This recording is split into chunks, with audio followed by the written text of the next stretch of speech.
We have our annual 2013 budget presentation. It's going to be presented by our Finance Director, Ms. Folio, and we have Finance Committee members in attendance. Thank you for coming out this evening. And before we get into all of that, I'm going to yield to the Town Manager to give his annual budget message at this time. Before we get to that, thank you, Mr. Manager, we did have a death in the community over the last week. Howard Peterson, who had served as an election worker in town since the 1960s, passed away, and he was also very, very active in the Boy Scouts. So before we get to the manager's budget message, I'd like to ask everybody to join me in a moment of silence to remember Mr. Peterson.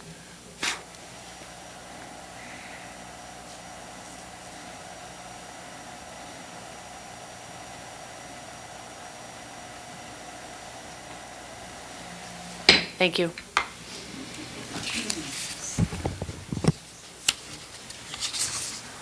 Manager.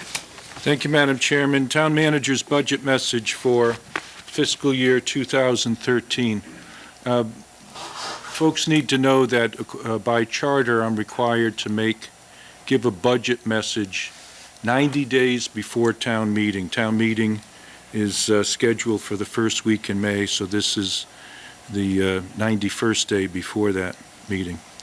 I've often used my annual budget message to comment on the impact the variations in state aid have had on the operation of our local government.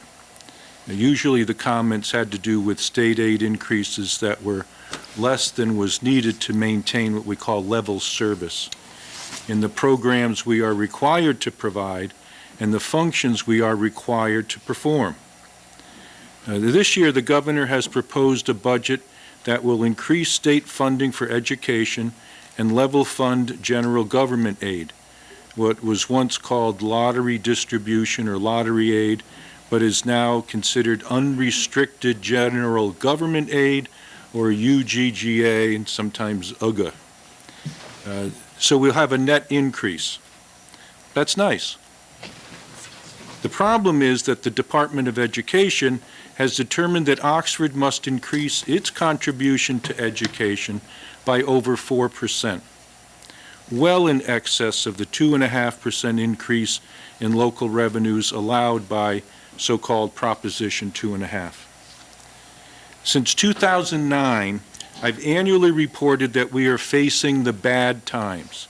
You'll remember that in about this time in 2009, we had a cutback in state aid that was then in effect, a 9C cut, they call it.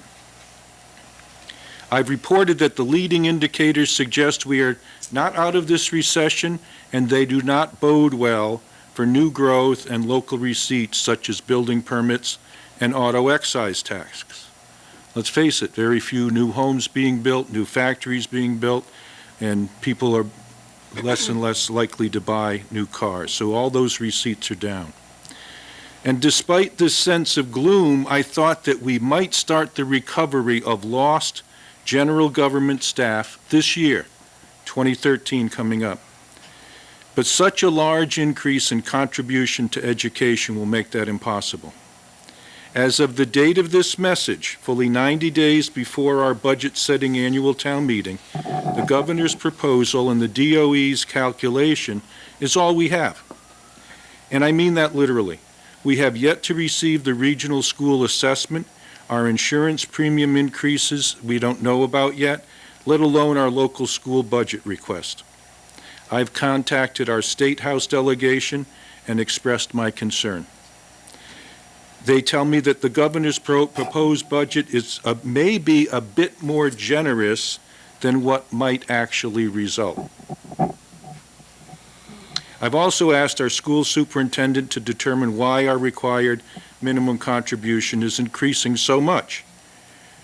I don't have answers yet, so what is presented tonight by Mrs. Folio is one possible outcome based on the information currently available, and this might all change when we finally meet to vote a budget for fiscal year 2013.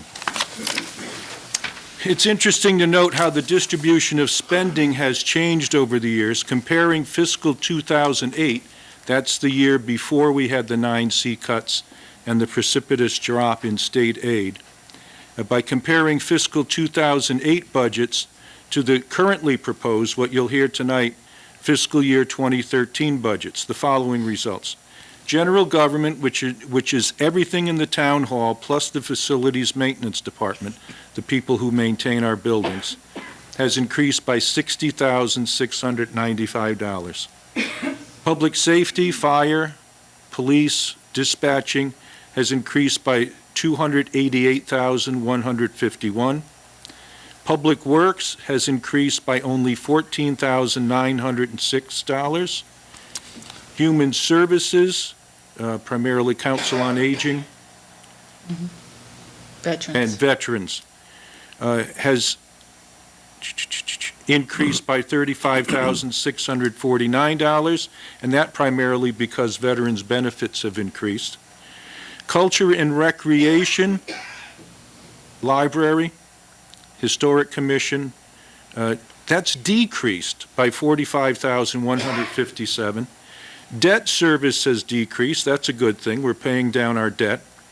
Employee benefits has increased by slightly over $1 million, $1,006,251. Probably I'm led in large part because most of those benefits are in health insurance. And total public education, which is all our educational costs, has increased by $1,511,000.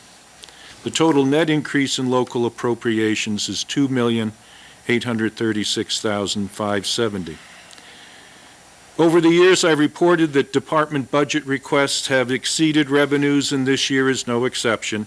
This year, department requests exceed the currently estimated $32,439,830 available for appropriation by $5,534,863. And keep in mind that the town has yet to receive the public education request from either Bay Path or our local schools. There's nothing new there. We expect our department heads to request what they determine is needed to operate their departments. What is new is the increase in net minimum contribution. Since fiscal year 2008, the public education budget has increased by $1,511,000. I just mentioned that number. An amount that represents 53% of the total increase in appropriations between 2008 and 2013. In addition, in fiscal 2011, we began appropriating not only the minimum amount required by the state for schools funding, but added to that the UGGA, the Unrestricted General Government Aid, formerly Lottery Aid, that's provided by the state. In fiscal 2011, that amount was more than $1.7 million. In fiscal 12, that amount was slightly more than $1.6 million. And for fiscal 2013, the governor is currently proposing the same amount, the $1.6 million. In conclusion, I want to express my sincere appreciation to all our town officials, boards, committees, commissions, employees, and residents for their cooperation, understanding, and help in building a financially sound municipal government. And I ask for your continued support and courage as we face these extremely difficult financial times. And this is respectfully submitted on the 7th day of February, 2012. Joseph M. Zaneski, Town Manager. Thank you, Mr. Manager. And now to turn it over to the Finance Director. I know that you have, as you normally do, you've given us some highlights that we should focus on in a handout, and I know that the budget, you're gonna preface and tell us that these are moving numbers, and that might even be a little overstated, but. Just to give you some highlights, I'm going to start with the revenue budget. The tax base, the tax levy is increased based on last year's projected new growth, and when I say last year, FY 2012, and our Prop 2.5 that we got in 2012, that increased it by $577,046. This year, an additional increase for the Prop 2.5 increase, that increases because it's 2.5% of the levy. I'm projecting $432,390. That number may change a little because I still don't have an FY12 new growth figure yet. New growth, I'm estimating at $150,000. The debt exclusion is $450,551. The cherry sheet, Chapter 70, education aid, is at $10,160,549. That's an increase of $396,396. Charter tuition reimbursement is at $63,825. That was a decrease of $1,524. Unrestricted general government aid, what used to be called lottery, has stayed the same at $1,613,477. The other non-offset state aid is $170,671, an increase of $34,611. That's, I believe, primary veterans reimbursements, because we're getting 75% reimbursed for the claims. They're about a year in arrears on paying those claims. But you'll also notate that we're having an increase in that expenditure appropriation for veterans benefits as well. Other offset state aid, $90,570. That's an increase of $26,983. The MSBA reimbursement of $1,053,083. That has not changed. Local estimated receipts still projecting the same as 2012, 2017, 270.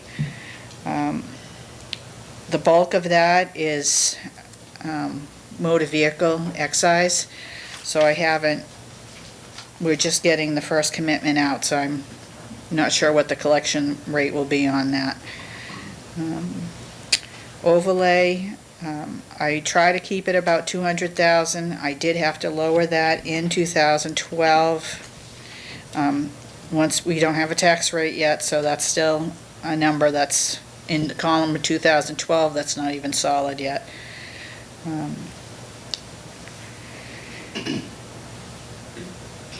We don't have any deficits. We don't usually know about deficits until the year end. The educational library offsets, which you can see the number was from other offset state aid, $90,570. State and county charges went up $7,024 to $70,728. School choice sending tuition has increased to $197,479. It's an increase of $21,533. Charter school sending tuition, $399,370. That's an increase of $24,497. The amount available for operations have increased $913,286. The school operational budget, as Joe alluded to, the net minimum contribution is $8,878,897. It's a $343,788 increase. It's a little bit more than 4%. That to me is it's a very complicated formula. We've met today and spoke about it a little bit with the school. There's also municipal revenue growth factor that's playing a role in this as well.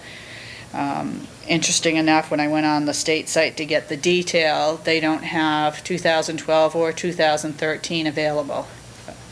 And I've asked for the information, they're working on it, but they seem to come up with a number that is increased a percent between 12 and 13. It's now at almost 3.5%. We're still locked in at 2.5%. Something doesn't seem right. Between a 4%, 3.5%, we're the only ones locked in at the 2.5%. And that's a problem if we can only increase at 2.5% and everybody else is doing a lot more, and it's impacting us. Charter tuition reimbursement is at $63,825. That's a decrease of $1,524. Less the apportioned indirect cost, $5,750,599, and It says decrease, but it's their indirect cost of increase by 100,585, and that number may change too, because a bulk of that is their health insurance. We don't have those numbers yet. We've been giving them the entire amount of the UGGA, $1,613,477. That would give them a school operating budget of $14,966,149, an increase of $634,642. I'm going to just tell you that the number here for school transportation is printed. I'm not going to announce it because we're going to contract bid out, and I don't want that to become the new bid price. School community service is $25,000, no change. Medicaid billing, $7,500, that's no change. Bay Path, they do not have the assessment yet, so that's still at the 2012 numbers. So the total expending for school operational budgets, including all types of school, including Bay Path and transportation, has increased about $741,701, which means the amount available for non-school operations, $15,184,110, increase of $171,585. In going through the budget, there are a number of things that have changed. I don't know if I can give percentages out, but I've tried to cover for all the contract changes that are going on and that we're projecting. This percentage would also apply to the personnel board employees and contracted employees, meaning like the town manager and the police chief. There were a few reclassifications that have been made by the personnel board that are still being held for an implementation date of July 1st, because we no longer have a salary adjustment account in the personnel board. We had for many years had it there so that if somebody got a reclassification, the differential could be paid from that salary adjustment account.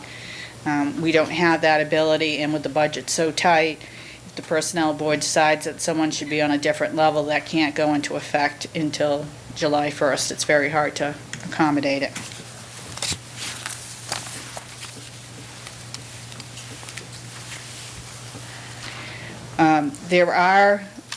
What I tried to do to start with is go back to the 2012 voted column, bottom dollar, and I put that as the bottom dollar for each department to start with. Then I factored in the cost, the COLA that was in all the employment contracts, and then I had to go back and put in the things that I knew were increasing. I have Fallon at 5%. I don't have the Tufts factored in here yet. There's been a change in the retirement assessment. I'm not opposed to the change. I think it's what should have been done from the beginning, but what they used to do up until this year was to make your assessment determination based on your current salary. So they take all the employees that are paying in, and that's how they would determine how much that percentage from what Oxford pays in for salary to the total became your percentage of what the assessment, total assessment they needed. They have now gone in and had an actuarial study for each member town. But there's an increase, a significant increase in the share of the assessment. We've been not paying as much as we should have based on the actuarial study, but they're doing a 3-year phase into that change. So by 2015, we'll be at our full actuarial study of what we're supposed to be paying. That change will have taken place. So a third, a third, and a third is how they're going to do it. That increased us by about a little over 100,000. However, keep in mind that that number is going to keep going up because by 2030 or 2028, they have to be fully funded. They don't have a choice. It's not an option with the retirement. Then I went through and I tried to change some things where I knew where electric was short or things that had issues in the budget. Then I had to go through and make everything else work, and it wasn't pretty. It was, I did talk to a lot of the departments. It's very upsetting for them to be faced with either layoffs or cuts in hours again. I would recommend that the town hall be closed to only be open 4 days a week and open one evening to kind of consolidate the amount of time that people are coming in, to try to give them the chance to either find work on Friday, Saturday, Sunday, or maybe they can save a daycare cost or a commuting cost or something to try to help them out to take another hit. It's comes out to around a 6.5% decrease for the general government employees. In different departments, there's elimination of, in the police department, there was elimination of a position, but it's not filled. So we had we're working with every department to try to get some feedback of where they think they can maneuver the numbers in between, but right now I have to keep the bottom number about where it is, which is a 2012 level funded, certainly not level service. And that may get worse as the bigger numbers come through. So once again, I'm the bearer of bad news. I'd like to reiterate, however, this is one possible outcome with the information we currently have available. If we've heard from one of our State House delegation that the governor's proposal was more generous than might more likely result. And if that's the case, then that'll probably hit UGGA. Good. Could. It could, because we're not out of this yet. It's still not good times yet, and I think that your last meeting, the school committee chairman was here, and I totally agree with the comment that she said about the formula being flawed, and there's something very wrong when the cities and towns are being made to try to fund a school, and even this amount is not the appropriate amount for the school system to be functioning at. But it puts the burden completely on the property owners to pay for it. And that's not how this should be structured. Thank you. Board members, questions, comments? Selectman Marsh? Well, Donna, thank you for this report, I guess. With that fall formula you're talking about, it's also the town hall employees are really taking a big hit for this. I mean, Yeah. They've been the ones that have been cut back and cut back and cut back. If we were to close, so we'd probably have very few full-time employees in this building then, is Yeah, that correct? That's correct. Well, full-time, if you're defining it at 40 hours. You'd have a new full-time. The full-time would probably be more like a 32 to a 35, depending on who it was. Could be as much, little as 28. Now, are all departments in the town hall, if we did go with an extended day, would they all be opened for that extended period, or just? That's what I would recommend. I don't know how the town manager feels about it, but where the selectman's clerk has to already work an evening, I wouldn't suggest that office be open, extended, because my suggestion would be go back to Tuesdays, the Tuesday evening hours. That's the way it was. That would give people an option if they wanted to come in. If you look around to a lot of the surrounding towns, most of them are now closing primarily Friday, and they're opening one day, typically the day that their selectmen are meeting. And some of them are opening a little bit earlier to try to squeeze it all into one. It's difficult. It's been 2009 was the last COLA given out. We had steps frozen. There were no steps frozen in this. But during 2009, that was when we did the 9C cuts, so whatever COLA they had disappeared. That's why when you hear the town manager, he's referencing 2008, because that was the actual last year that there was no decrease with a 9C cut or anything. It was a real, that's our gold standard, I guess, if we compare everything to. It's been downhill since then. The other question I had is that you've mentioned that town hall employees would withstand a loss of hours again in your little notes here. Is that, even if we do go to a 4-day week, would we still have certain employees that would get like a double whammy? They'd not only lose Well, a day, they may lose I'm other trying not to hours make it, also. I'm trying not to make it a full day. So when I say close, and only be open to the public for, is to consolidate it more and more so that they could get supplemental employment if they could, or save on something. My projections is approximately 2.5 to 3 hours off of everybody that's in the town hall Wow. every week. I know it's just the state we're in, but you go through this town hall now, and the employees are stressed to the max as it is. They're doing work, you know, you've even mentioned about jumping around still some more in various departments that we do now.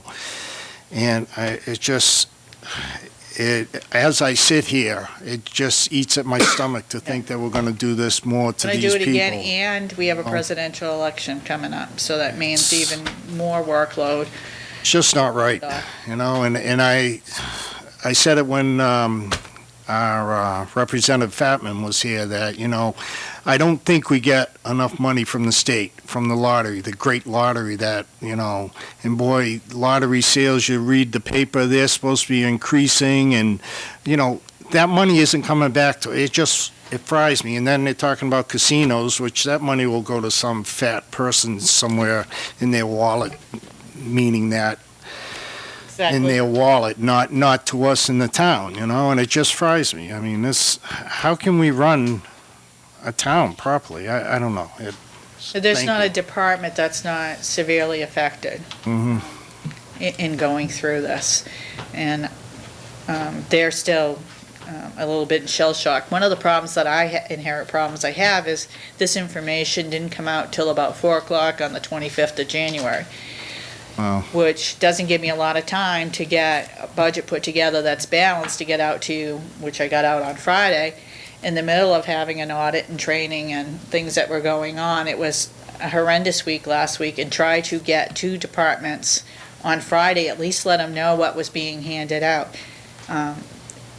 They have not, some of them have made initial comments, but most of them want some time to think about where they could restructure or do things differently.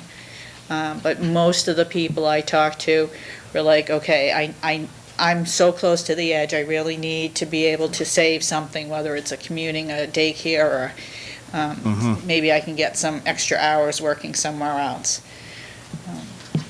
I'd like to point out that, keep Donna's point in mind. She's talking a few hours. We have to also be careful in reducing employees' pay, that we could put ourselves into a close to unemployment compensation. If you reduce too much, then we're going to get, it's going to come out of the other pocket. Same pair of pants, just different pocket. Not that we want to do that. We're also looking at, we did one year where we closed on 1 day a week for 10 or 12 weeks during the summer. And so we're looking at that, but keep in mind that this is, you know, this is a presentation of one possible outcome. You know, you talk about alternative universes. We've given it to the department heads, asked them, what can you do? If you had to live with this money, here's one possibility where we make this cut. Does that work for you? Give you an example. One that's not going to work for us that way is in public safety. The state has a requirement for what they call EMD, Emergency Medical Dispatch. If we were to do that on our own, I'd need 4 more dispatchers. That budget doesn't accommodate 4 more dispatchers. So we're talking to other towns You may have seen the letter from a selectman in Millbury who suggested that as well. I've talked to the Millbury manager just the other day about consolidating or doing a regional, although I don't like to use that word, a shared approach to this where both towns can at least break even, if not save money. And these are the things, we have to do this. We really have to do this to make things work. And that's, to me, an unfunded mandate, one of many unfunded mandates. But that goes in effect July 1st. That's not a lot of lead time to, primarily, everyone has to double their dispatches. And none of us have that in the budgets. None of the towns can do that. So it's having to take a step back and say, we really need to do things differently, because we're no longer afforded the luxury of not doing it consolidated with something. I suggested even today, Sutton had an opening, I said, oh, better look at that one, see if we can combine.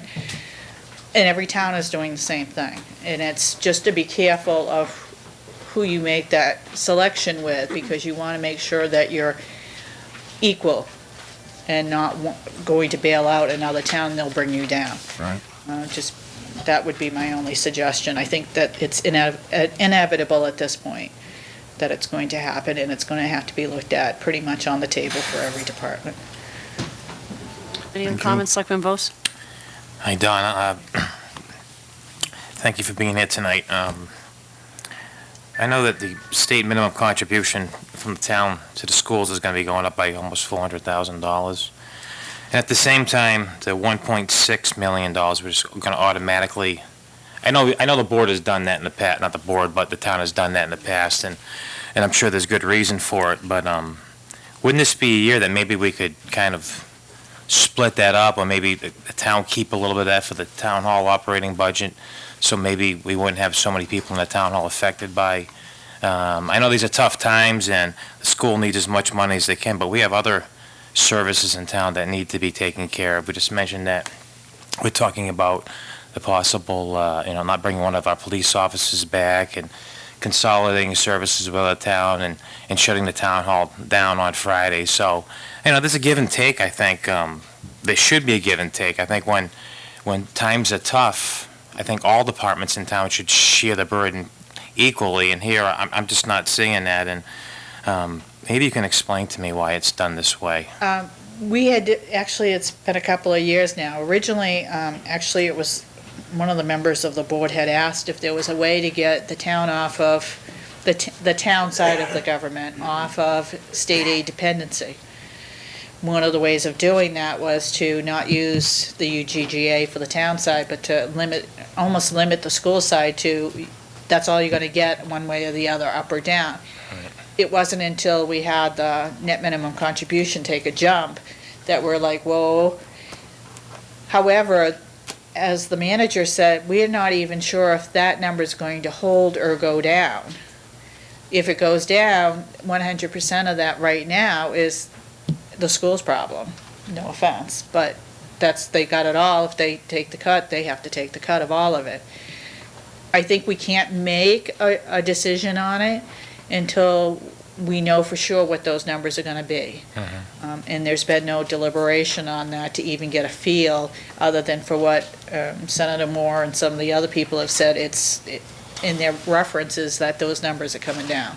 Yeah, it just seems to me every time we talk about budget crisis, it's always the same departments in town that are getting hit, the town hall, or DPW, or, we have essential town services that, we all need. I understand the school is very important, and, with just the increase in health insurance of $260,000, a large, part of that is the school's share, so, it's just every year, I think we're looking at $26 million that effectively goes to the schools out of a $32 million budget. People don't realize it's that big of a chunk. It's 75% or better. So I think there's a point in time where we may need to pull back a little bit on that. That's just my thought. And other than that, that's all I got. Selectman Sad? Yeah, thank you. Well, obviously, this is not a fun time for anybody, not only government and government employees, but the general public. Certainly, I think we've done everything in our power over the past several years, since the beginning of this recession, to be very economical on how we have handled our finances in this community. And I know that other towns have looked at us and said, well, how can you do it? And we can't. Well, maybe we do it a little bit better than you do. And I believe that. But I think that we also have to be cognizant of the fact that we're dealing with real human lives here. People depend on a paycheck. And I get kind of put out when I see the suggestion of the cutting of hours. And it's cutting hours of people who work that aren't making much to begin with. The clerical staff, the maintenance staff that work in the town hall. These people have been cut year after year after year. Their pay has gone down and their job duties have increased. And they will continue to increase. We've seen what has happened over this recession by the state dumping on us. And when I say dumping on us, that's exactly what they're doing. We're doing a lot of their work right now. Our civil service, I mean, we've dealt with civil service issues because our police department is civil service. We are doing more of their work than they have done in the past. They have said, okay, we don't have the staff. We had to cut back. So you're going to have to do these jobs. And I mean, I come into the selectman's office during this whole period of working with the problems we've had in dealing with civil service. I've seen our clerk not only handle those issues, but handle the work that they used to do, that we are now mandated to do.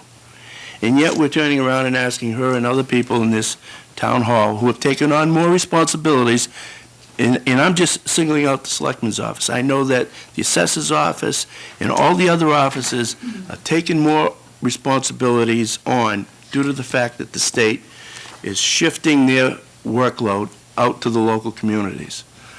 And I think that's wrong. And we continually get cut year after year after year. And my question to you is, if the suggestion is honored by us cutting hours of people, for example, a clerical person gets reduced 2 or 3 hours a week, or what have you. Her paycheck, or his paycheck, is going to be reduced by an hourly rate, is that correct? All right. Now, is this going to be equal across the board? What about department heads? What about salaried people? Are they going to proportionally get a cut, or is it just going to be the little guy that gets whacked again? Everybody but the town manager, because you have a contract with him right now. So, Okay. yes, I'm a department head, and I have a 2.5-hour cut in there as well, and it will be calculated. So actually, in the town hall, I think I have the largest hit. And rightfully so. I mean, the more you make, the Right. bigger the hit. That's understandable. But it's all relative. You know, your pay is relative to you. Her pay or someone else's pay is all relative to based on what they get. You still have to live on it. I would suggest that we use this as a last resort. We cannot cut any more as far as employees are concerned in this community. We just can't do it. You know, there's something to be said for unions, and I'm not a total union person, but in this instance, people who are in the union in this community will not be cut. They will get their pay. They'll lose a position. They may lose a position, but that individual that's working will go home with a paycheck without a reduction. And And it could possibly be an increase. And the person. who Whereas an loses employee, gets unemployment. yes. Yes.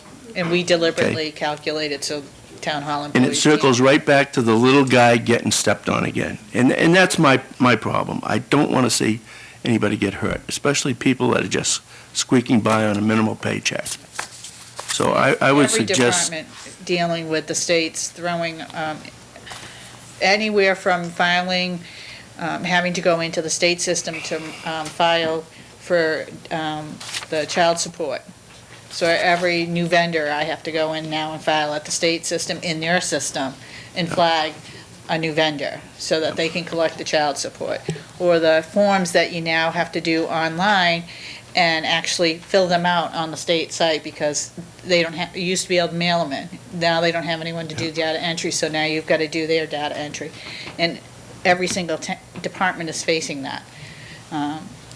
It's very frustrating. I know just recently, it was very, in the town clerk's office, the wildlife fishery licenses, which you can actually get online or go through Walmart. But what was happening here is because we're one of the few towns open on Friday, they come here to get it, and we don't even get to keep the whole fee. A percentage, bulk of it goes to the state. So we're not only issuing one of their licenses, collecting their money, then sending it to them. and there are certain positions that we just cannot cut. I mean, it's a necessity. You can't cut the fire department, the police department, or the EMT. You can't do it. There is a demand, a growing demand for the services of public safety. Okay, as times get bad, their jobs increase. Because police, for example, domestic violence is up. Why? Because people are stressed about not getting enough money to support their families. There are more fires. There are more inspections that have to be made because people are letting go of how they maintain their property in regards to fire safety, et cetera. Ambulance calls have increased. So, I mean, how do we cut these areas? We are down to the bone. So my suggestion is that we look hard, that you and the Finance Committee in particular look very hard at trying to make cuts in areas that don't affect necessary personnel. And I just don't want to see anybody get burnt. We've been taking the hit. We've taken the hit in general government, and I know the school committee's sitting here, and it's tough times for them, but you know what? It's tougher for us, general government. And we still have to provide those public service to the general public. Thank you. If I could add to Selectman Sad's comment, I think it was this weekend, or maybe last week, a recent, As I See It, article by Chief Bemis on the problem with the collecting of the charges for ambulance services, how the insurance companies are paying the patient rather than the ambulance service directly. The patient takes it, spends it, and says, I'm not paying you.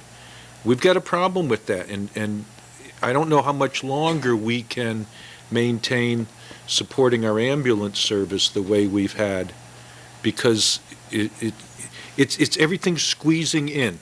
Everything is squeezing in on us right now.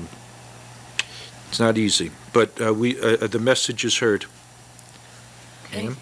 I guess just in closing, I'm going to wrap it up here. I'm not going to be redundant, but we've got a situation where we have a state and federal government who are both leviathans. They're these entities that have insatiable appetites, and the cities and towns are left holding the bag annually with unfunded mandates. And unlike the state and the federal government, we actually have a balanced budget with real, tangible, projected revenues. The state has intangible, head-in-a-cloud projections like casinos that were, I believe the last fiscal year 2012 budget had revenues based on casinos. There wasn't even legislation in place for casinos. It's still not a shovel in the ground, and yet this year the state is going to have revenue projections based on casinos.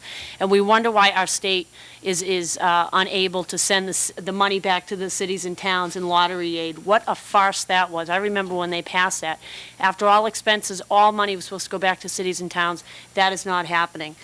Selectman Sad, you brought up the issue of the changing of the tax code, where we lost was it $300,000, or I may be misstating the figure? $71,000. $71,000, real money that would have come in real handy to keep this building open 5 days a week, because the legislature, in their infinite wisdom in 2008, changed the tax code. So guess who could get the money? Not the town of Oxford, but Beacon Hill. And I think that goes to Selectman Lamarche's point about it's going in somebody else's pocket, not the people whose pocket it's supposed to go in, the local government. So a lot of things all around. We're going to do the best that we can with the numbers we have, the real revenue projections, and try to maintain the level of services that we've been able to do. And there are going to have to be some cuts, and we'll make them equitably. We always do. The school department, you come to the table. You know, we're a community of one. We have to get this done and maintain a certain level of public safety for sure, and other level services for the people of town. I guess there are several openings on the Finance Committee. You guys are in the hot spot these days. I want to just recognize you for coming out tonight, and I can't imagine how much time you've put in and the numbers that you've had to crunch, or will have to crunch as we move, Sean's scratching his head, move closer to town meeting. I appreciate the work that you do. It's not an easy thing, and it's going to get tougher. And I think the numbers are going to get worse, quite frankly, because the governor wants to paint a rosy picture, and I think that's what he has done. And I think the legislature's going to come back, and it's not going to be as rosy. There may be some money that is used to fill in the gaps, but I'm not optimistic. So on that note, we'll move on to the next agenda item and talk about charter if we're not thoroughly depressed. Sorry. Thank you, but in Thanks, all seriousness, thank you for all your work of coming in Thank tonight. you. Thank you, Donna. Thank you, Donna.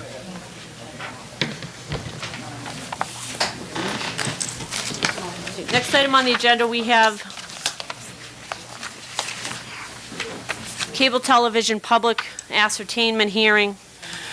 I am going to read the public hearing notice into the record. The Board of Selectmen, as statutory issuing authority for the town of Oxford, will conduct a public ascertainment hearing on Tuesday, February 7th, 2012, at 7:15 p.m. in the Selectmen's Meeting Room, second floor, Town Hall, 325 Main Street in Oxford, Mass. The purpose of the hearing will be to review the performance of the current cable television operator, Charter Communications Entertainment, LLC, also known as Charter Communications, during its current license term, and to hear testimony on future cable-related needs and interests of the Oxford community. Interested parties are encouraged to attend and offer testimony on any cable-related matters. Any application and reports to be considered at the hearing are available for public inspection at the Oxford Town Hall during regular business hours and for reproduction at a reasonable fee. For more information on the public hearing, please call the Oxford Board of Selectmen's office at 508-987-6027.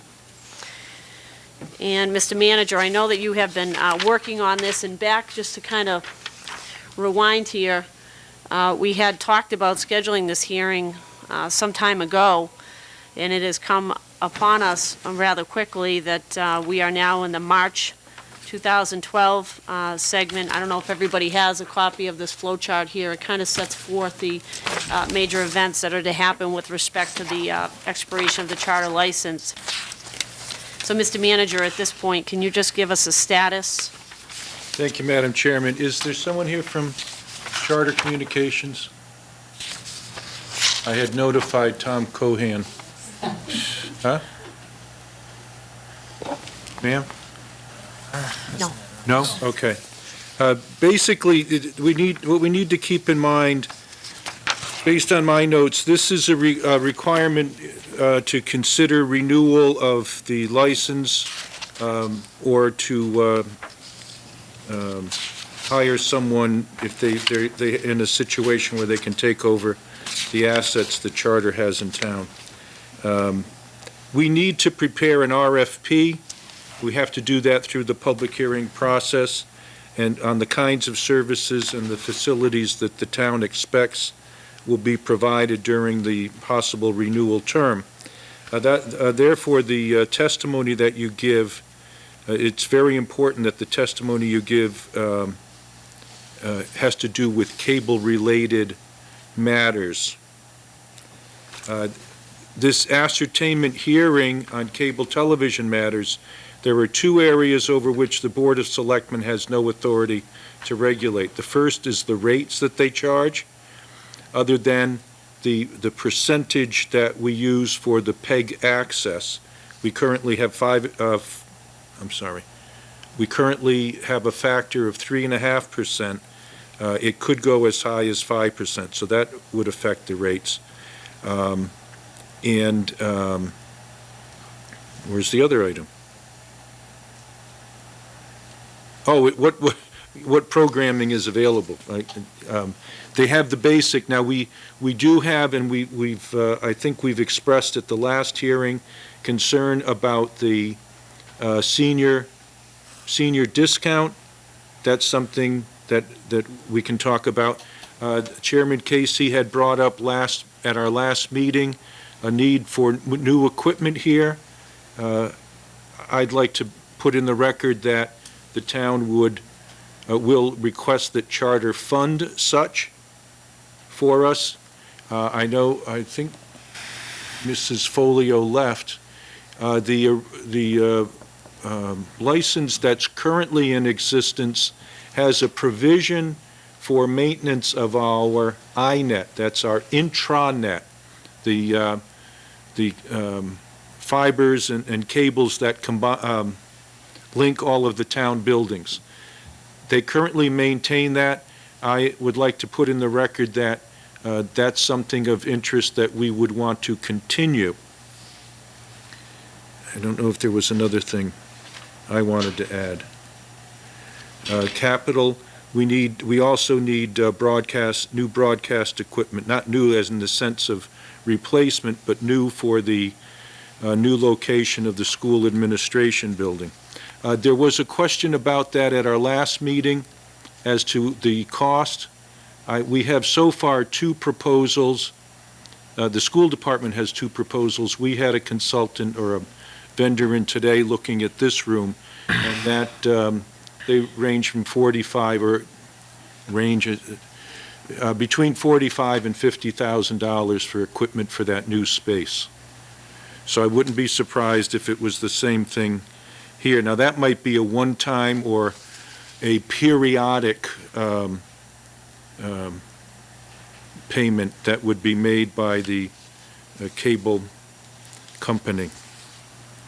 So, if I can, Madam Chairman, I think the logical thing is, since this is a hearing, is to hear from the public. Sure. And the process is, whether you want to just come up and speak, I'd ask that you just identify yourselves for the record.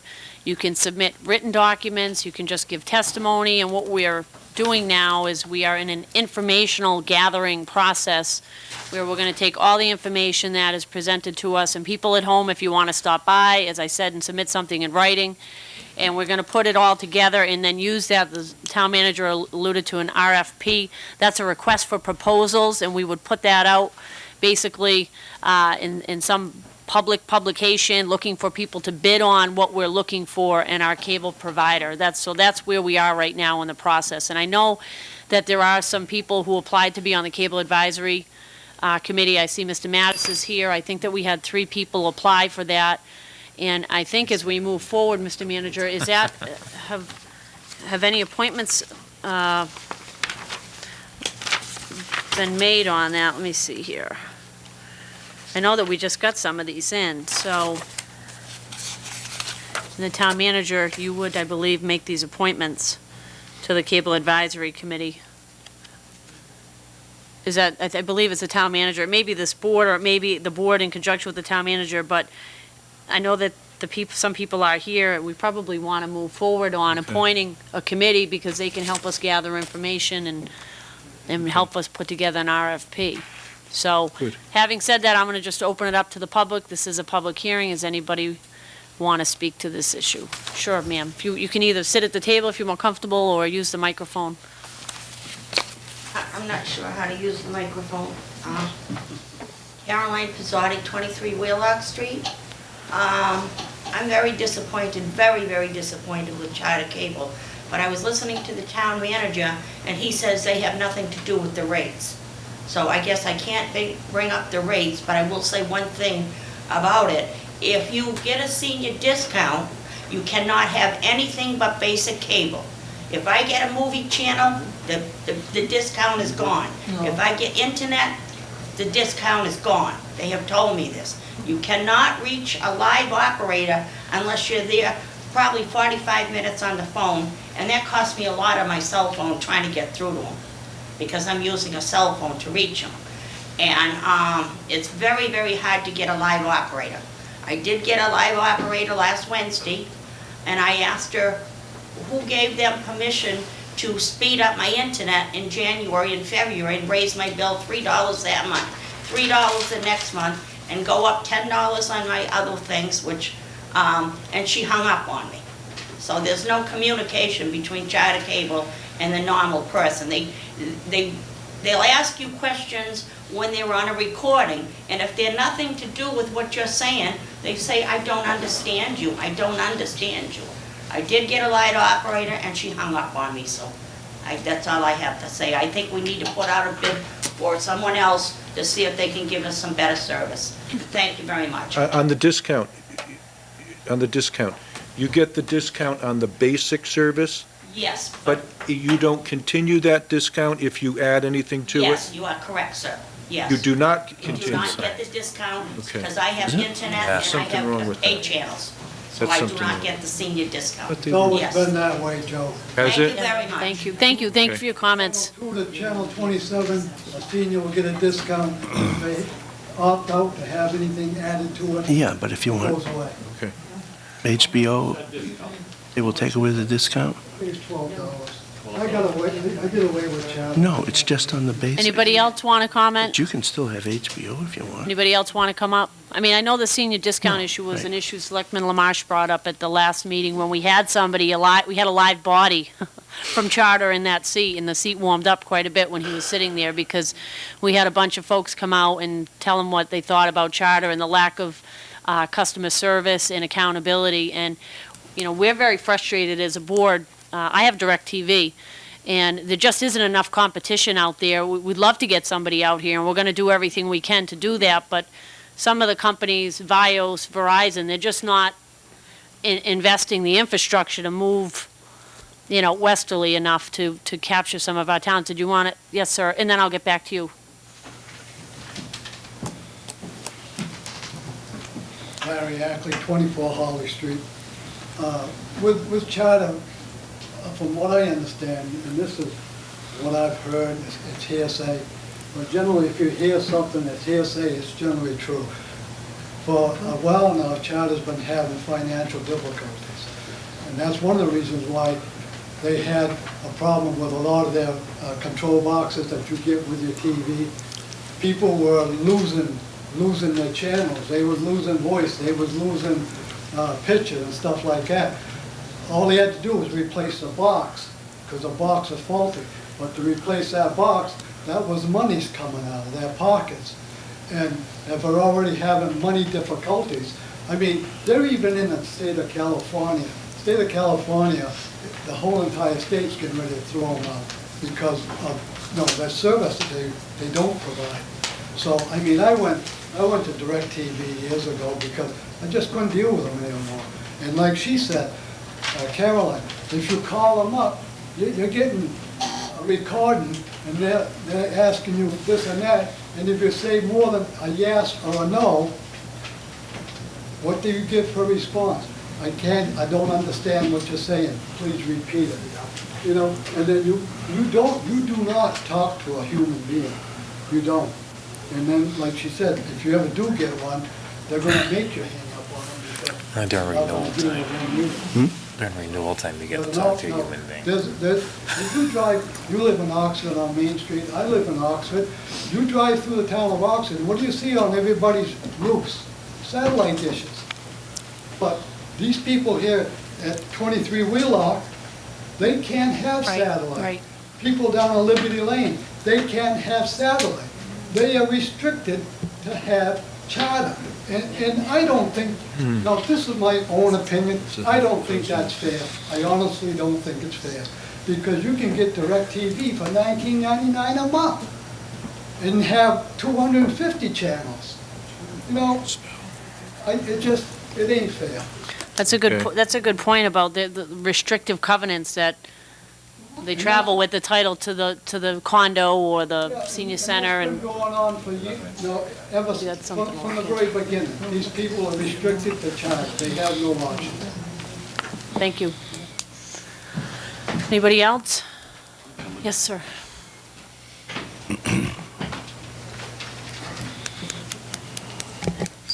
I think everybody can hear me right from here. My walking isn't the best. Okay, We have charter, and I'll tell you, my wife just told me, we're paying $69 a month. I'm telling you, just one thing. If I could get you people on that dish, I would change within 5 minutes.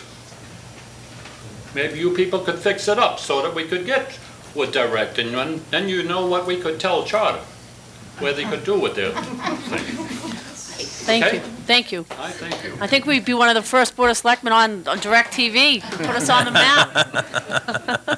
Jenny, I've taken your place. But that's a very good point. I don't think you get too much money for that, though, would you? Yeah, right. You'd have to pay Hey, is there people. anybody else? And if not, I mean, back to the town manager, to the committee, appointing the committee, and I would ask the board at this point, I'd make a motion that we send a letter to our elected representatives and senator, asking them, and to our Congressman Neal, and to Senator Brown and Senator Kerry, inquiring, and I'd be happy to work in conjunction with the clerk to draft it, getting an answer to why these restrictive covenants travel with, because there's federal funding involved too, as well as state, why these restrictive covenants prevent satellite dishes, and what, if anything, would they be willing to do as far as lifting that restriction? I'm sure there was a reason for it at some time, and just with the technology, I mean, you wouldn't need a dish on, I'm sure that there's a way that people could come up with a way to allow people to have that option of direct TV. Maybe Charter just had a monopoly on our elected officials. I mean, that happens. They have lobbyists. They spend a lot of money. I mean, we know how the game works, right? So there's a reason why they have a monopoly, and I'd like to just write a letter and get it out there to our state and federal officials and say, hey, this is a problem in our community. Can you help us get around this and maybe give these folks an option with a dish? I'll second that. Moved and seconded. Selectman Bose. Just discussion, Jen. I was explained once that, I was told once, rather, that it had more to do with the charter going into that condominium or housing project and having exclusive rights with that. I was thought it didn't have anything to do with the federal government. I thought it was just a deal where, okay, we'll give you guys cable, but everyone has to be on cable in this building. Does it have anything to do with the federal or state government? Do we know for sure? Well, because of the funding to these housing authorities, and because of the disabled folks and the elderly who are in there, I think it does. I'm pretty sure it does under the Federal Housing Act and under the state acts, and it relates to the land, and these entities are on municipal, state, or federal land. I mean, most of these are not privately owned. Right, Some of them are, so that's why I'm saying, I mean, if you're the landowner and you're saying, look, every deed that passes at Liberty Lane, it's going to have this restrictive covenant. I'll use an analogy. You can't have garden gnomes, and that travels with every title down, could travel for 200 years down the line of title, or whoever's moving in there, and we deal with the federal and the state government with respect to these housing units. So I'm quite certain the extent of the federal and state involvement would be something we'd have to find out, but I'm quite certain under the Federal Communications Administration and the funding mechanisms for these types of housing arrangements, yeah, it's state, federal, and we have a role to play as a municipality as well. That's my understanding without getting into specifics, because I don't want to speak to them. You know more than I do, that's for sure. Well, I don't know, but I know that, that they're involved in this. So, moved and seconded. Mr. Mattis? Madam Chairman, on behalf of Condominium Association, I have a condo up there, Pond. Charter was in, when I was with the trustees up there. They offered us $22,000 for an exclusive contract. So they have gone out to condominium associations, and they are offering sums of money. The larger the condominium association, the greater the dollars. They offered us $24,000 for a 10-year exclusive contract, unrestricted funds. You have to use charter. Some people have gotten dishes, they put them on their deeded property, but there is a full court press on by charter going into associations, offering sums of money for exclusive contracts. Thank you for Check that. with the Housing Thank you. Authority, too. Selectman Sad? Yeah, before Bob leaves, I know you've served on the Housing Authority for quite some time. Are you aware of what the deal is with charter as far as having exclusive rights down there at the housing? The charter, as far as the cable, it's a contract cable, they came in and they wanted the exclusive back in last year, but the state sent out a directive not to enter into a exclusive contract with charter for housing authorities. I'll tell you the truth, John, no one down there has a dish. I mean, there are many people that would like to have a dish or other sort, but there are some covenants on there put out by the state. It may be something you could check with Elizabeth to get an update. It may have changed in the last couple of years, I'm not sure, John. Because I know I have gotten calls in the past from people that asked about, having a dish put up. And I was told back then, this is a number of years ago, that when cable came in, the state authorized them to wire the entire complex. So every apartment has been wired for charter cable. Yeah, originally it started off, before charter came into Oxford, they had large antennas down there. Right. But it was wired with the anticipation that there would be a cable company coming into Oxford. They Right. are wired for cable. And they have the exclusive Right. on all the wiring that goes into each one of those apartments. So how could someone else come in when they have the exclusive right? So you're right, there might be some kind of a covenant there protecting them as far as being the exclusive contractor in that particular. If the town makes a change, there's going to have to be some sort of arrangement between the new contract provider and charter for the transfer of titles and liability of all the property. So, there's quite a bit, charter is very possessive. They don't want to give it up. They just don't want to give up contracts. And if I could continue, Sad? Madam Chair, this gets very, very frustrating because we're going to have charter in here and we're going to go through the motions and it's going to be very limited on what we can do as a community. And as far as getting a competitive bid, forget that. I mean, when they came in and they wired the entire town, okay, they have control of all that wiring. So they've got the exclusive. So they made it almost impossible for someone else to come in and bid on a contract for the town of Oxford, because that would mean that they would have to wire the entire town. They couldn't use the cable, the charter wires, unless charter sold them the rights to own those, that wiring. And Selectman Gallant and I went to a couple of meetings in Shrewsbury, I was there. and they have their own. And that was the time to get involved, when cable first came out. And Shrewsbury was smart enough to jump on it right in the beginning. So they pretty much run that, and they run it very, very well, which goes to show you the smaller you are, sometimes the better off you are. And once a large company like Charter comes in, they scare out all the competition. Nobody's going to come in and bid on a contract for the town of Oxford. It just ain't going to happen. I do have a motion on the floor, and I just, in the age of wireless, we are becoming more and more of a wireless world. I mean, many households are wireless. You can pop your laptop on down in your kitchen and get right on the internet. So as far as these wires, we can only hope that they become obsolete someday. And so I think, I still want to send that letter and see what we can do. And, maybe there's some way that we reach out to a dish company with our RFP. We try to make it a little bit more appealing to them with all of these concerns in the forefront of our mind, and do what we can. We're not afraid to take on the big guy, for example, Aquarion. Yes, sir. I got another question. As far as the wiring goes, National Grid puts power through the town of Oxford, through the power lines. Now, I just changed my power from National Grid to another company. My power is still coming in on National Grid's lines. So, how can they do that? How can this other company put power through National Grid's power lines to my home? If something happens with my lines in my home, National Grid is the ones who has the trees trimmed. They're also the ones who replaces the wire, even though I pay another company for my electricity, because they sell the electricity to me cheaper than what National Grid can. Now, as John was saying, with the Charter, I still have Charter's cables in my house.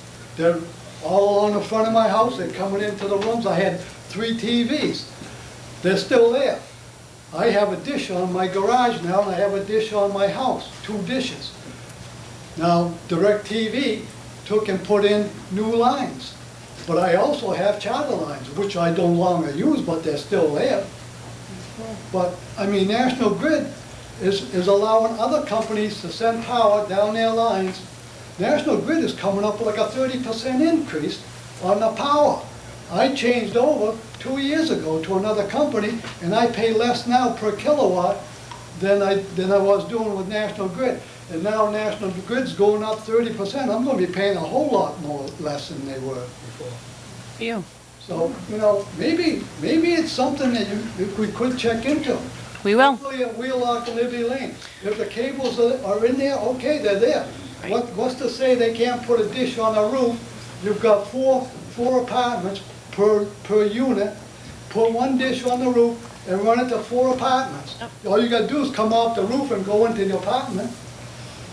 We're going to look into it. Thank you, Larry. Thank you. Thank you. Call for the vote. Yes. Yes. Yes. Yes, 4 in the affirmative, 1 absent, motion carries. If there aren't any further comments on this, I'm going to entertain a motion to close the public ascertainment hearing. So moved. Second. Moved and seconded. Any further discussion? Being none, I'll call for the vote. Yes. Yes. Yes. Yes, 4 in the affirmative, the public hearing is closed, but we are still accepting comments, both written and oral, towards Selectmen's office.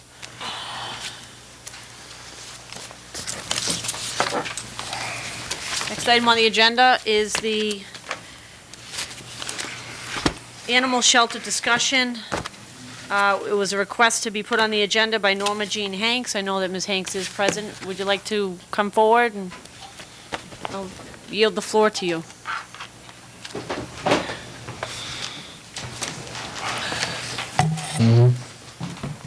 Good evening. Good evening. Norma Jean Hanks, 1 Dudley Road. I'd like to know if I could request an article will be put on the warrant for the May meeting and let the community decide on the regionalization for the animal control. Did I say it right? Yeah, you did. I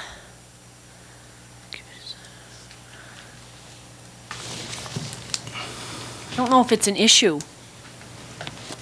What would the, I know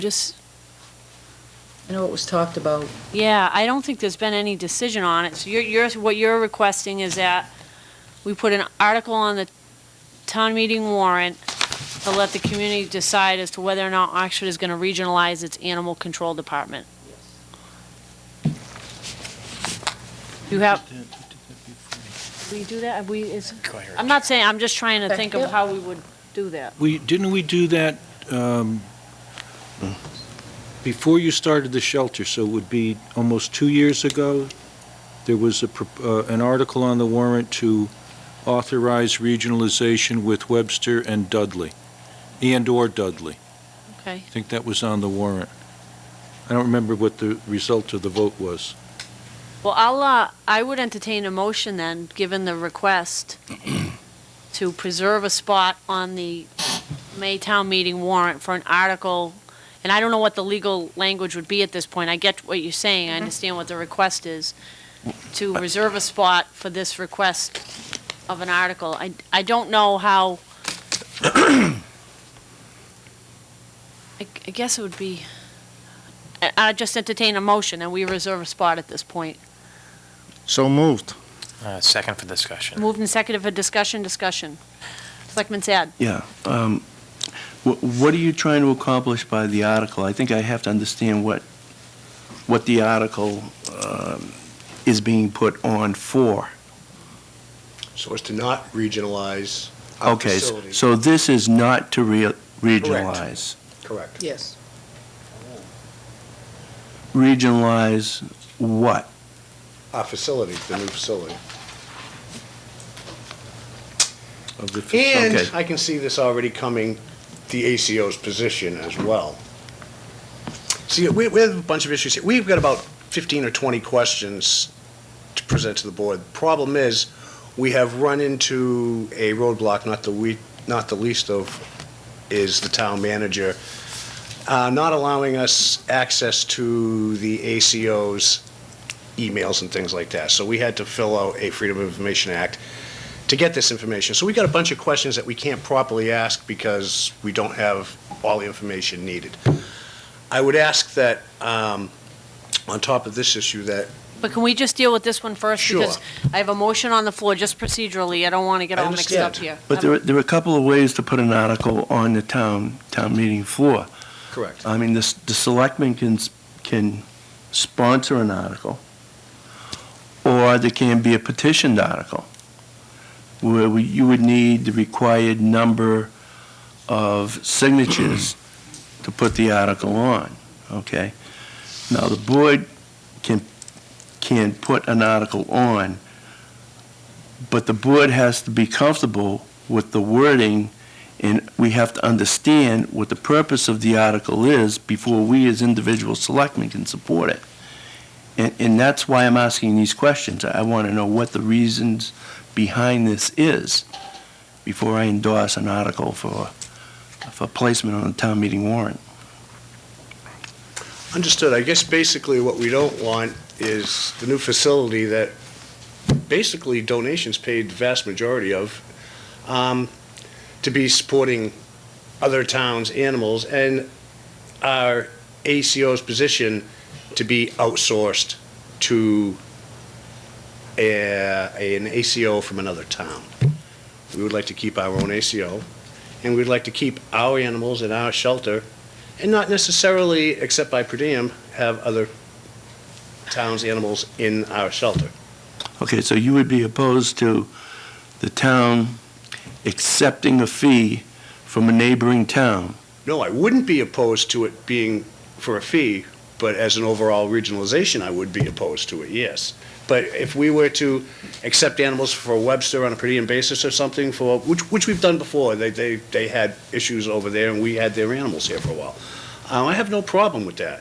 What I do have a problem with is picking ex-ACO from, Rutland and having them run our facility and running their animals or any other region's animals in and out of our facility.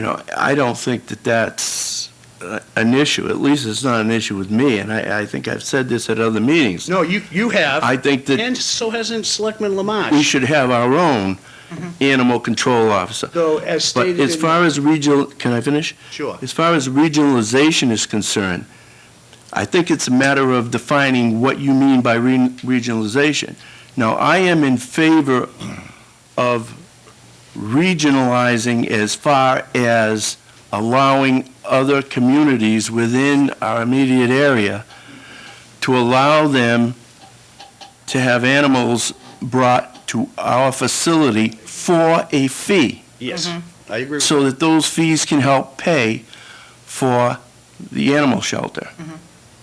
But as far as having a contract with a separate entity from outside of town to run the animal control department, I'm opposed to that. Yes. And basically, as I understand it through the newspaper stuff, that is kind of what town manager is looking at doing, correct?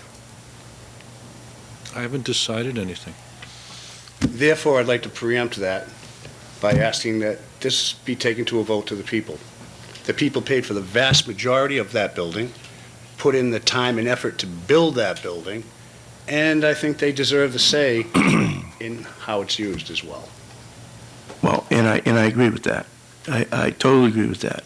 But Oxford, my feeling is, and I'll go to town meeting and I'll argue it, my feeling is the town of Oxford put sweat and tears into building that thing, invested nearly $500,000 into that place. And to just contract it out to somebody outside of the community to run completely agree. it is absolutely something that I would not support. And I can't speak for any other member of the Board of Selectmen, but I can't support it. That facility was built by Oxford hands, and it should remain in Oxford Particularly hands. to like a And the completely control should be in Oxford unvetted hands. institution for profit like Barton Brook. I've done a humongous amount of research. The board or the town manager should have done the same research. Really ugly facility, very ugly. And to think that this could have become how we do business with our animals really bothers me, because we did do a lot of work, we did raise a lot of funds. Animals and our townspeople deserve better, and when the final use of this facility comes to fruition, I do believe that the townspeople have the right to put their 2 cents worth in and vote on how it gets used, and that's what I ask. I can understand where you're coming from, Thank you. and you know where I'm coming from. I on most this. certainly do. Okay, and I'll fight it tooth and nail. And I've seen guys like Mr. Lamarche put all that time and effort into it, and people like yourselves that are on that committee, you don't deserve anything other than to be listened to. Thank you. Selectman Lamarche had his hand up, then I'm going to go to Selectman Bose. The motion is only to reserve a spot. Correct. We are not sponsoring this by any means until we see how it's written and what it states. So that's the intent of my motion, is just to reserve a spot, so you people have the option to have that on the warrant. And, of course, you know my position. I know your so- position, yes. And I think Thank that was the point I was going to make, but Selectman Bose? I'd just first like to thank, all the volunteers, including yourself. I think, it's an unbelievable thing what all the volunteers did down, all the fundraising, the labor that went into it. I know we have a lot of animal lovers in town, and I myself am an animal lover, and I think that it's very important that, we take the best care of our animals. I'm not a dollars and cents guys when it comes to, destroying animals. I personally, I want to do everything that we can possibly do before we put an animal down. Obviously, unless it's ill and it just cannot be saved. So I applaud your efforts. I'm not for really regionalizing the system either. I think that, I think it would be okay to, bring animals in from other towns, especially if it's going to, give that animal better care. There's some towns that just don't have the facilities to care for the animals properly. We have a really nice facility. It's certainly plenty big enough to handle more animals than we have in Oxford. So I would not have a problem doing that for a fee either. One question as far as the ACO position goes, I'm kind of confused on that, because I'm not sure that we can actually bring that to town meeting to, it'd have to be a charter change or something, because by charter, I think the town manager has exclusive rights to hiring. Correct. So I think you're gonna, to do it the way you want to do it, you're probably gonna have to segment it and go for a charter change. I've already become aware of that after thoroughly reading the charter. Yeah, But so. we do have a lot of questions before it ever got to that point. Right. But we're lacking a bunch of information.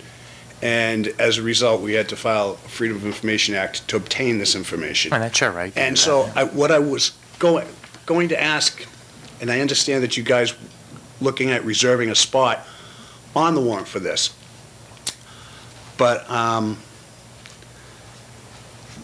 guess what I'm saying is we'd like the townspeople to be able to vote on it. When it comes to the actual personnel issue, the actual individual who will become the ACO and all that, we have questions about it, but I'd like to reserve another time, a month or so down the road, when we've finally gotten all this information back from our request for the Freedom of Information Act, so that we can ask questions properly and have all the information we need to do this.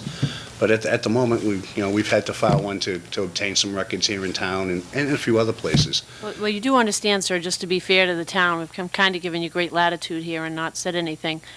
There's a personnel issue involved here, which the town is prohibited from releasing certain information legally. It may not include all the emails that you've requested, but there is a fine line and personnel. Let me finish, please. Just, everybody's going to get a chance to talk, I promise, even if we're here till midnight. Hopefully we're not.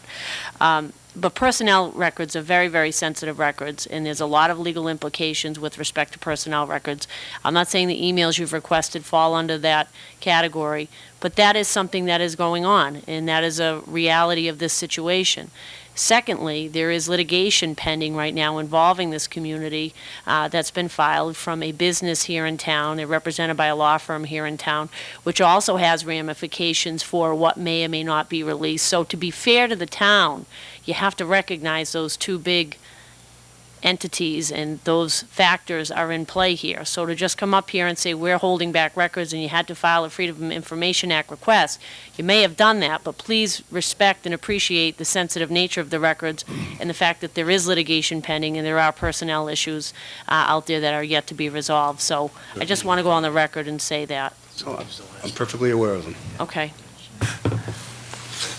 There is a motion on the floor. We're going to save your spot on the warrant. I just want to say again, this is to save you a spot. We do this, even if some of us don't support the article. I'm not saying whether, that you're going to get a majority or not. We'll work out the legalese, but we're going to preserve a spot for you. You've asked us to do that. I'm going to call for the vote. Just the generic sense that what the article will say, as far as the community not regionalizing our animal control services. Call for the vote. Facility. Right. Call for the vote. Yes. Yes. Yes. Yes, 4 in the affirmative, 1 absent. We will preserve that spot on the warrant. When a vote finally does come, back with the Aquarian vote, for instance, it was a very, very close yea and nay vote. Town manager, as is his right, asked for a stand-up vote. You mean the moderator? The moderator did, correct. I have an issue. I was sitting in an area where everybody voted nay and refused to stand up and be recognized because they were town employees and whatnot. I'd like to find out how to set a motion, how to set an article onto the warrant so that anytime we have a nay and yea vote that's close and needs to be physically counted, that it can be done by ballot. Because that vote was corrupted because people were afraid to stand up and vote. And it's not the first time it's happened. That's right. So how do we go about changing it so that on a yea and nay vote that's just really too close to pinpoint, and we need clarification by count, that it can be done without a stand-up vote? Because It's not a change. It's a simple matter of town meeting deciding, voting to have a secret ballot. A motion's made, the moderator recognizes the motion, and it's put to a vote. Okay. There's nothing that has to be changed. It's a simple matter of the people at town meeting all agreeing they want a secret ballot. That's how you get it done. So on an individual On an individual basis article. per warrant on the item, it can be Individual done. article, correct. Yeah, you could stand up Okay, and say, no, make a 'cause motion as for a a secret veteran- ballot. I'm sorry, go ahead. No, it's okay. You just stand up, make a motion. Ms. Hanks could second it, request a secret ballot. I mean, and the thing about the Aquarian vote is nobody did that, for starters. And Yeah. to be fair to the town, again, nobody challenged it. Aquarian spent millions of dollars in attorney's fees, and they didn't challenge the vote. So to suggest it completely was understand. corrupt, they didn't think so, but anyway. I saw an awful lot of people who wouldn't stand up, and I can understand, they got livelihoods that they needed to protect, and I fully understand it, but, as a veteran, when I see a vote not go the way people want it to because they're afraid to vote their conscience because they have to stand up, that violates everything that I ever was in the service for. The most That's why important thing is the vote. sometimes you gotta have that resolve, and you gotta stand up and Well, I didn't realize how it you was gotta do done. what you gotta do. It's sometimes it's tough to do, believe me. I do it every Wednesday in Boston, and I'm usually outnumbered 25-1, and it's tough to do, and you don't always make friends, but sometimes you gotta do what you gotta do. So, but I hear what you're saying. It's a simple motion, as the town manager said, and it's happened before. I think it was a We've done that school before. vote. Was that the last time? Was it a school vote? No. I'm kind of reluctant to come out on this because for some reason, I think that this has come up before, and it all boils down to the decision of the moderator. And I think the moderator is the one that decides whether or not It's not a vote? it's a blind vote or an open vote. So I don't think it's a vote of the town meeting. No? No, I think it's the moderator's decision. We spoke to him, and I believe he's right. Okay, so it's up to So him. it might have been Frank Morgan the last time that we did Yeah. that. It was a school vote issue. Yeah, it's a moderator's decision. I think so. I thought it was, Because this has come up years ago, it happened, and it boiled down to the moderator's decision. but I think the moderator can call for a vote. And I think that's Oh, he my record. can. Like, He he can call can. for a vote as to whether or not He people has want the a ultimate secret say. ballot. He or she has the ultimate say on votes and parliamentary procedure at the town meeting. It's powerful when it comes to those kinds of It issues. most certainly is. You're absolutely right. Okay, what else you got? I wanted to know, went on the website for Oxford and went on to adopt animals, and the Barton Brook kennel comes up on that. Is that like free advertisement for her? I don't know. No, that's where our animals are until the shelter is open. Because there is a cease and desist order for her to not Careful, adopt out animals. be careful. I know, I do. No, just some do have friendly my eyes advice. across Just my be T's. careful what you say, Um, all right? What I would be, let's see, the last item. I would like to, there are a few issues when it comes to animal control, like I said, that I have not gotten all my information back on and are able to ask questions properly. So I'd ask that maybe in 1 month's time, if we may have a few minutes to ask these questions once I've received all my information back from the Freedom of Information Act. Sure, and again, as long as, just be sensitive. You certainly can have the agenda time. I'll work it out with my clerk. I have a very liberal policy with respect to the agenda. Just ask that we get sufficient notice, and we're happy to have you back in, and you can ask your questions. Very good, thank you. Appreciate your time. Welcome, thank you. Thanks.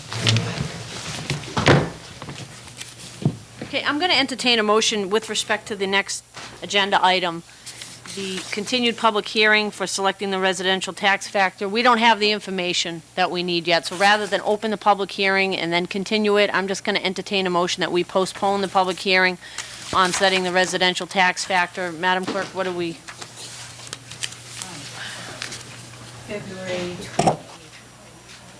February 28th. February 20. We have an item, the first item is policy 501. So I don't know if you'd like to address the tax factor first and then go into the rest of 501. That's the board's policy. Madam Chair, Selectman Sad? I would assume you want a full board for that? Yes. I won't be here on the 28th, I'm sorry. Matter of fact, 28th, I know for sure I'm not going to be here, so I don't know if you want to change that to a, No, I want to leave it. you want to leave it, it's fine. I'm All only right, kidding. I'm just putting it out I there. know, if you want to be here, if it's not an issue for you, I mean, whatever you want to do, I'll accommodate your schedule. I know that Well, I think since it involves a selectman's policy. selectmen's policy, probably should be here. Okay, what else do we have? Well, for what, the tax factor or the? No, the other policy. one. Policy. Oh, are you okay with the tax factor on the 28th? I'm fine Yes, with, yes, the tax factor is not, I'm talking about selectmen's policy issue. yes, okay. Okay? The next two meetings, I will not be here, so anything after that is fine. The next two meeting, we got the 20s. That would be the 13th, you're not gonna be here the 13th either? So it'll be the following meeting. And you're gone. We're just Yeah, going to I'm on- postpone that indefinitely, Madam It doesn't really Clerk. matter, I mean, you can do it in April then, because do it it in doesn't, April. it doesn't really matter. I mean, there's no There's no urgency. I mean, there's no rush. No, We it's have to get this thing done No, right it's away. not, so I'm fine. About April 1st. I like that. That's a April Sunday. Fools. Right, well, the tax factor then. The 28th, the tax factor. 28th. PM. Correct. And then we'll reschedule bump us out to, when's everybody gonna be back? Late March, early April? April 10th, I'm gone. April 24th. That's fine with me. April 24th, Fine with me? 7 PM on April 24th for policy 5. Great. Thank you. Mr. Manager? Thank you, Madam Chairman. I have a brief report tonight. Thank you, First- Mr. Manager. Selectman You're welcome. Lamarche. I have to say it first. Call for the vote. We- I'm sorry, do we want to call for the vote and postpone of the hearing? Sure. Tax hearing, Call for the vote? Yes. Yes. Yes. Yes, for in the affirmative, we will postpone the tax factor hearing to February 28th at 7 PM. That's right, very good. We need to keep a written record of that. Three items. First, the meeting minutes. Request the board vote to approve the meeting minutes of December 20th, 2011. Selectman Lamountain and Selectman Vos were both absent. Pleasure of the board. I would entertain a motion. So moved. Second? Moved and seconded discussion. Being none, I'll call for the vote. Yes. Abstain. Yes. Yes.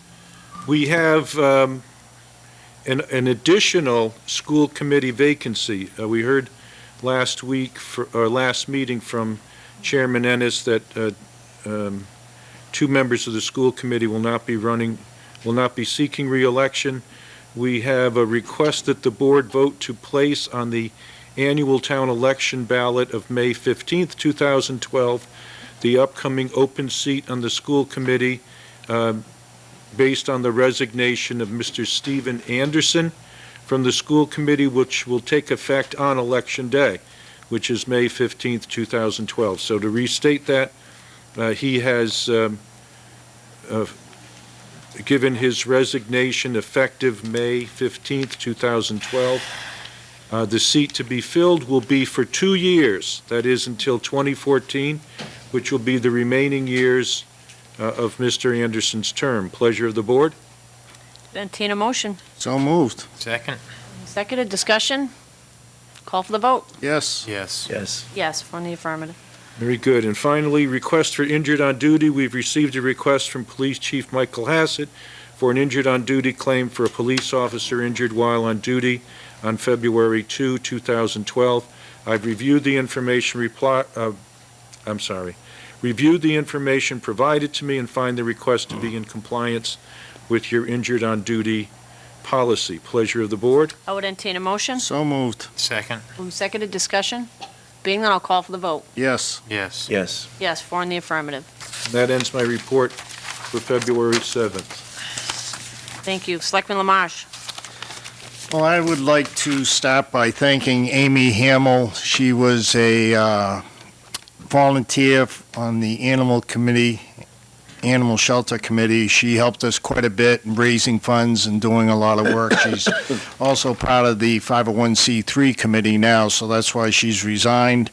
And I just wanted to personally thank her for all the work she did. And while I'm talking about the animal shelter, I can sit here and state that we are 100% complete.